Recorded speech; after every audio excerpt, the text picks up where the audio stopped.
반갑습니다. 기도하고 보고하도록 하겠습니다. 하나님 아버지, 선교 보고를 할 수 있도록 은혜 주셔서 감사합니다. 오랜만에 한국어 보고를 하는데 내용이 잘 전달되도록 도와주시기를 기도합니다. 이 보고를 통해서 하나님의 영광만이 잘 드러나게 되기를 간절히 기도합니다. 예수님 이름으로 기도하였습니다. 아멘. 선교보고 요절은 빌립보서 1장 20절입니다. 나의 간절한 기대와 소망을 따라 아무 일에든지 부끄러워하지 아니하고 지금도 전과 같이 온전히 담대하여 살든지 죽든지 내 몸에서 그리스도가 존귀하게 되게 하려 하나니. 1장 하나님은 말씀으로 저를 변화시키셨습니다. 저는 전라도 익산에서 1964년에 태어났는지 65년에 태어났는지 확실치 않습니다. 주민등록상에는 65년인데 큰 형님은 그 당시는 태어나서 1년 정도 생존해야 출생신고를 하는 경향 때문에 아버지가 1년 늦게 등록하셨다고 증거하시기 때문입니다. 그래서 저는 상황에 따라 유리한 쪽으로 활용해 왔습니다.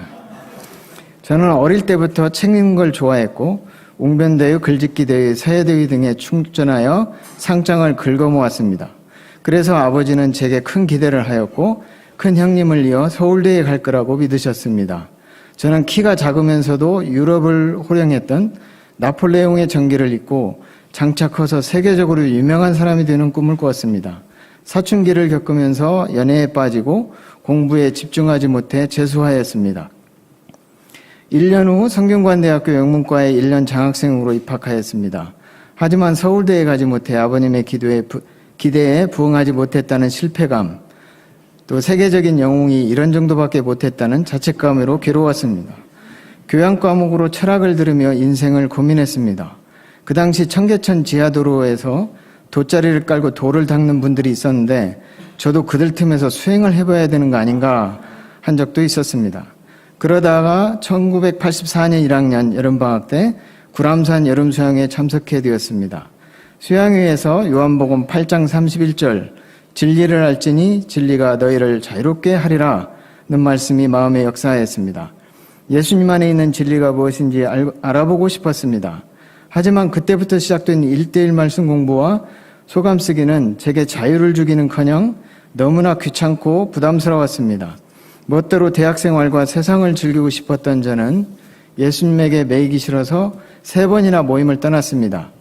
이러한 경력 때문에 저는 선교사로 나가기까지 수양회 때마다 돌아온 탕자, 영생수 되신 예수님 말씀에 일타 강사로 쓰임받았습니다. 목자님의 강권으로 다시 말씀을 공부하게 되었을 때 하나님은 창세기 12장 1, 2절 말씀으로 제 마음을 사로잡으셨습니다. 여호와께서 아브라함에게 이르시되 너는 너의 고향과 친척과 아버지의 집을 떠나 내가 내게 보여줄 땅으로 가라. 내가 너로 큰 민족을 이루고 내게 복을 주어 내 이름을 창대케 하리니 너는 복이 될지라. 이 말씀을 영접하고 세상적으로가 아니라 하나님 안에서 위대한 인생을 살고자 결단하게 되었습니다. 제가 신실해지자 하나님은 대학 3학년 때부터 요일을 개척하도록 축복하셨습니다. 하지만 학생 시절에는 제자 양성의 열매를 맺지 못했습니다.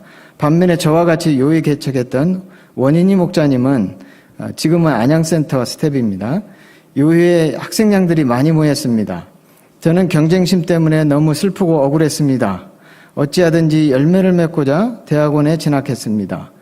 대학원 입학하던 해 3월 신입생 초청 바이블 아카데미가 있었습니다. 그런데 주제 강사 자리를 놓고 원인이 목자와 타이틀 매치를 하게 되었습니다. 저는 양은 없지만 메신저로서의 자리만큼은 절대 빼앗길 수 없다고 다짐했습니다. 2, 3일 밤을 새며 장장 50페이지가 넘는 소감식 메시지를 썼습니다. 저는 제가 심정적으로나 내용적으로나 분량면에서 당연히 합격이라고 믿었습니다. 팀 목자님도 제가 됐으면 좋겠다고 하셨습니다. 그런데 원인이 목자님이 선정되었습니다. 저는 세상이 무너지고 종말이 온 것 같았습니다. 제 1:1 목자님이셨던 박무디 목자님은 건들기만 해도 울고 싶던 제게 마가복음 11장 13절에서 22절을 읽어주셨습니다. 예수님은 열매 없이 잎만 무성한 무화과를 저주하셨고 그 다음 날 말라 비틀어 죽었습니다. 상처난 마음에 소금을 뿌리는 목자님이 그렇게도 미웠습니다. 그때부터 저는 열매 없는 인생이 얼마나 비참하고 고통스러운지 철저하게 가슴에 새겼습니다. 자정무렵에 성대 캠퍼스에 올라가 대학원 동안 제발 제자 양성에 열매를 맺게 해달라고 기도했습니다. 비정한 마음으로 머리를 쥐어뜯어서 몇 가락을 땅에 묻었습니다. 대학원 동안 정말 열심히 일대일했습니다. 동시에 하나님은 마가복음 10장 45절 인자에 온 것은 섬김을 받으려 함이 아니라 도리어 섬기려 하고 자기 목숨을 많은 사람의 대속물로 주려 함이니라 말씀을 인생률로 요절로 주셨습니다. 제가 숫자보다 예수님의 마음, 섬김의 마음 등을 배우도록 여러모로 도와주셨습니다. 팀 목자님을 통해서 섬기는 종 예수님을 배우라는 뜻으로 이름을 윤 서번트로 바꾸셨습니다. 한동안 지켜보시더니 제가 아직도 뻣뻣이 살아서 자기 영광과 사람들의 눈치를 많이 보는 것 같다고 윤 시다로 바꾸셨습니다. 또 학생요일 개척 때 이름을 걸고 요일을 개척하라고 해서 윤구 요일했는데 마음이 골뱅이 속까지 좁다고 하시면서 요일 이름을 윤 태평양 요일로 바꾸셨습니다. 이런 영적 훈련으로 내면이 변하자 졸업할 때는 요일에 10여 명의 목자들이 자랐습니다. 2장 하나님은 말씀으로 제자 양성을 이루게 하셨습니다. 저는 1992년 7월 3일에 케냐에 도착했습니다. 개척 초기 약 8년간은 아내가 직장을 통해서 자립할 수 있어서 저는 역사에 전심을 드릴 수 있었습니다. 나이로비 대학에서 열심히 대학생들을 만났습니다. 말씀 공부에 초청하고 섬기다 보니 3, 4년 사이에 양들이 많이 생겼습니다. 주일 예배가 40명 이상 모이기 시작했습니다. 미국 국제수양에 참석했을 때 고 이사무엘 선교사님께서 저를 부르시고 열심히 수고해 열매가 많아 고맙다고 하셨습니다. 저는 다 된 줄 알았습니다. 하지만 하나님의 역사, 특히 제자 형성 역사는 많은 양을 모으는 것으로 다 되는 게 아니었습니다. 말씀에 기초한 제자 형성보다 모임의 숫자와 사람들의 인정에만 관심을 둘 때 문제가 생겼습니다. 국제수양회에 참가했던 리더들이 하나둘 미국으로 떠났습니다. 믿음의 조상감으로 기대했던 목자는 국제수양회 도중에 몰래 사라졌습니다. 나중에야 우리 모임을 통해서 미국 비자를 얻고 유학하고자 준비했던 사실을 알게 되었습니다. 혼자 돌아오는 비행기에서 많이 울었습니다. 8년 동안 쏟아부은 모든 것이 와르르 무너지는 것 같았습니다. 같이 동역하던 선교사님 가정들도 물질 자립이 어려워졌습니다. 저희 가정의 수입으로 공동생활하면서 한동안 버텼습니다. 하지만 결국 자립의 길을 열지 못해 한국으로 돌아갔습니다. 저희 가정은 두 아이들의 학비 조달 및 빚더미에 앉게 되었습니다. 더 늦기 전에 돌아가는 게 낫지 않나 하는 갈등을 하게 되었습니다. 케냐 선교가 밑빠진 독에 물 붓기식은 아닌가 하는 깊은 후회가 몰려왔습니다. 결국 한국으로 돌아가겠다고 선언하려고 마음먹었습니다. 그 전에 동역자에게 최종 의사를 타진했습니다. 그런데 동역자가 반색하며 말했습니다. 하나님께 기도해 보셨나요? 하나님께서 분명하게 돌아가라고 하실 때까지는 안 됩니다. 요지부동이었습니다. 저는 진퇴양난에 빠졌다고 생각했습니다. 달리 방법이 없어서 하나님께 항의했습니다. 왜 저를 이런 데로 보내셨나요? 왜 양들을 주셔도 그런 양들만 주시나요? 하나님은 침묵하시는 것 같았습니다. 대신 전요한 목자님을 통해서 저를 책망하셨습니다. 아프리카에 방문하신 목자님은 마가 선교사는 제자 양성의 원칙이 없다. 목자님이 제게는 항상 온화하셨기 때문에 몰랐었지만 그때 처음으로 목자님 안에 보안하게 우리의 아들이 있다는 사실을 충격적으로 체험했습니다. 저는 정신이 번쩍 들었습니다. 아, 내가 원칙이 없는 선교를 하고 있었구나. 회개했습니다. 그리고 3가지 원칙을 세웠습니다. 첫째, 자비량 선교사로 부르심 받았으니 자비량을 하자. 둘째, 양들의 숫자보다도 주님의 제자를 세우자. 셋째, 모든 것에 말씀으로 승부를 보자. 하나님은 새로운 힘을 주셨습니다. 그때 섬기던 말씀이 마태복음이었는데 매주 본문을 정하면 일주일 동안 여러 번 통독하고 정독하고 한 말씀이 제 속에 역사하도록 무시로 기도하였습니다. 운전할 때도 화장실에서도 한 말씀이 제 마음에 영접되도록 깨달아지도록 묵상했습니다. 1999년 하반기부터 2000년 한 해 동안 총 43강으로 긴 여정이었지만 지루한 줄 몰랐습니다. 주의의 형편이나 주일 예배 숫자는 변하지 않았습니다. 하지만 내면의 염려와 근심이 서서히 사라지고 하나님의 말씀이 저를 지배하기 시작했습니다. 결정적으로 저는 마태복음 26장 39절 말씀 앞에 완전히 깨졌습니다. 조금 나아가사 얼굴을 땅에 대시고 엎드려 기도하여 이르시되 내 아버지여 만일 할만하시거든 이 잔을 내게서 지나가게 하옵소서. 그러나 나의 원대로 마옵시고 아버지의 원대로 하옵소서 하시고 십자가에서 물과 피를 쏟으시고 나 같은 죄인을 위해 돌아가신 예수님의 은혜가 살아났습니다. 아버지의 원대로 하옵소서 이 말씀 앞에 주님을 위해 죽기를 각오하였습니다. 나이로비 유곽에 제가 죽으면 묻힐 묘자리를 봐두었습니다. 묘비문까지 준비했습니다. A shepherd served by one, served many. 죽기를 각오하니 무서울 게 없어졌습니다. 본국으로 돌아가고 싶은 생각이 사라졌습니다. 죽기를 각오하니 다시 도전해보고자 하는 오기가 생겼습니다. 선교사로서의 방향과 목표가 다시 보이기 시작했습니다. 자비량하고자 마음을 정하자마자 하나님은 직장을 얻게 해주셨습니다. 수많은 양들이 밀물처럼 몰려왔다 썰물처럼 떠났습니다. 하지만 저는 한두 명의 핵심 제자를 세우는데 온 힘을 기울였습니다. 하나님은 이를 받으시고 케빈 목자 한 사람을 믿음의 조상으로 세우셨습니다. 그 후에 주마, 오티에노, 프레드 목자들이 역사의 주인들로 서게 되었습니다. 케빈 목자는 온유하고 친화력이 좋아 선교사들과 학생들 간의 다리를 놓는 데 큰 역할을 했습니다. 2008년 미국 수양회를 다녀왔지만 떠나지 않는 최초의 예가 되었습니다. 그해 12월에 역사적인 첫 가정교회를 세웠습니다. 하나님은 그의 선한 영향력을 쓰셔서 그 후 5년간 매년 가정교회를 세우는 놀라운 역사를 이루셨습니다. 주마 목자는 2007년에 부족 간에 일어난 폭력 사태 때문에 타 부족 간의 결혼을 생각할 수 없었습니다. 그런데 타 부족인 자넷 목자와 믿음의 가정을 이루었습니다. 믿음의 결혼의 롤 모델이 되었습니다.